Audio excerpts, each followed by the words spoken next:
This is going to be a chit chat between me and the Eze Igbo in Ghana. It is to clear a lot of things that is going on online and what we have been hearing. And also, I think I'll be speaking on behalf of a lot of Ghanaians because of the comments I see on social media. So I have a lot of questions to ask. Now, the video recording going on, I don't edit my videos, I just post them direct. And I'll be very, very thorough with answering my question. Thank you very much. So I want to believe, as a Igbo in Ghana, that you have been seeing what is going on social media, where some persons and some group of people posted a protest saying Nigerians must leave.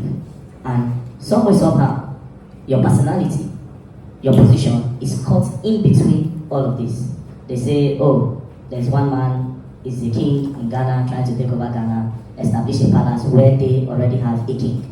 Practically, they are saying you want to take over Ghana. And for this reason, it is threatening the stay and the business of a lot of Nigerians as what they put on the media. Now, this whole thing is just to let Ghanaians know that, okay, this is what it is, this is not what it is. And for our own Nigerians that are in diaspora and in Nigeria. So the first question to you, is it Igbo in Nigeria, is it Igbo in Ghana? I'm sorry. Is it Igbo in Ghana? Are you establishing a palace in Ghana to compete?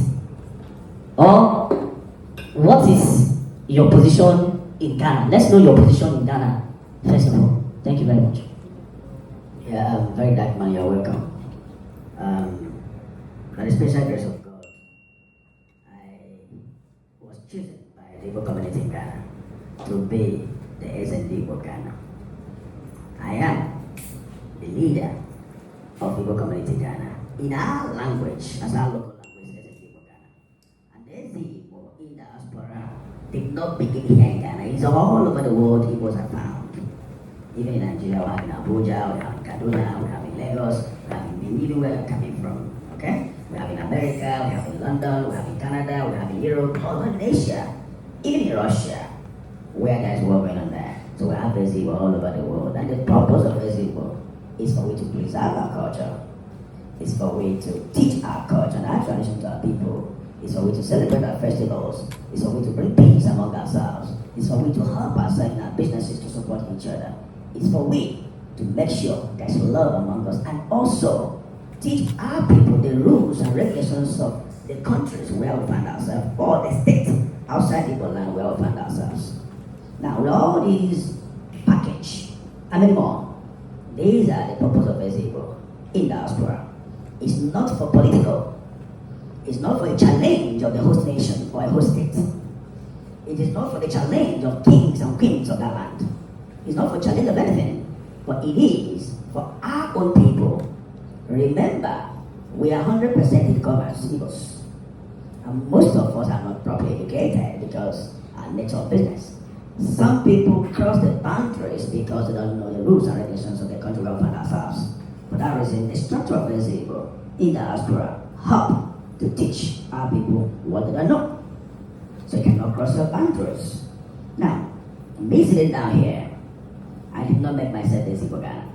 My people choose me and made me the Igbo Ghana. And this is my 13 years of this from here. 13 years of hard work, 13 years of struggling, 13 years of peacemaking, 13 years of promotion, and 13 years of bringing the two nations together in terms of culture and tradition. So, sitting down here is not by my power, but the power of the people, but ordained by God. Now, going to your question, my purpose here is not a purpose to challenge the traditional authority of the nation. And I have never, or we have never, the Igbos in Ghana, ever think or had a thought of building a kingdom in Ghana. Nothing like that. We've never had this thought before. We've never even think about it. We've never even acquired any piece of land for kingdom.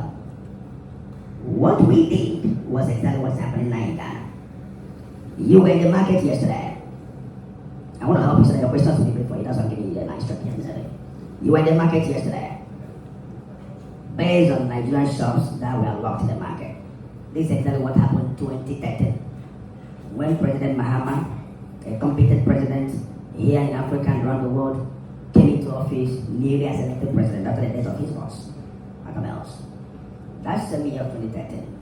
there was a massive force to Nigerians in the market by Ghana Trade Union, asking Nigerians to leave the market because they were not following the rules and regulations of Ghana that prohibits retail in the market. The rules and regulations are all about foreigners to be to supply to the locals, and the locals will do retail. That's the law. My father in the law teaching said you should know the root of the problem before you can solve it. That is the law. And when you prohibit any law, or when you did not follow up any law, the law will hold you. Now, that is the law. But we see ourselves that we are West Africans. West African treaty govern and covers every one of us. So believe free goods, free whatever, blah, blah, blah, blah, blah. But across and all that. We see it as an opportunity, but we also to go into retail trade. Most of us that started coming here 30, 40, 20 years ago, we are massively in supply. But I will tell you one thing.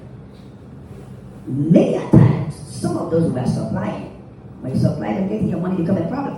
When you supply to the Ghanaians? Some of them, we can say Ghanaians. I don't like this language of plural. Some of them. Some of them, when you supply them, they don't pay. Sometimes they don't pay. You become frustrated. And some of us try to, make use of the opportunity and go into it ourselves. Now, sorry, I want to break you. Now, if the law says foreigners should not go into retail, and because of this reason you decide to go into retail, that means you are actually.